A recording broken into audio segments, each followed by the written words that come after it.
আপনি কি এসি বা ফ্যান লাগাতে গিয়ে এ ধরনের ভুল করছেন না তো?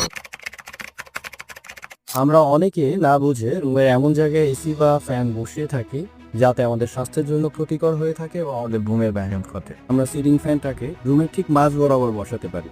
এতে যেটা হবে, রুমের বাতাসটা সঠিকভাবে সমানভাবে সকল জায়গায় পৌঁছে যাবে। এসি নিয়ে আমরা সাধারণত আরেকটা খুব বড় ধরনের ভুল করে থাকি, সেটা হচ্ছে এসিটা ঠিক মাথার উপরে বসিয়ে ফেলি, যেটা একেবারেই খুবই অস্বাস্থ্যকর। তো সেক্ষেত্রে আমরা যেটা করতে পারি, এসিটা আমরা এমন জায়গায় ইনস্টল করতে পারি যাতে করে বাতাসটা পরোক্ষভাবে আমাদের বিছানায় এসে পৌঁছায়। আমরা অনেকেই ভুলবশত সিলিং এর খুব কাছাকাছি এসি বসিয়ে ফেলি, এতে করে ঠান্ডা বাতাস তো আমরা পাই না, বরঞ্চ রুমটা গরম হয়ে যায়।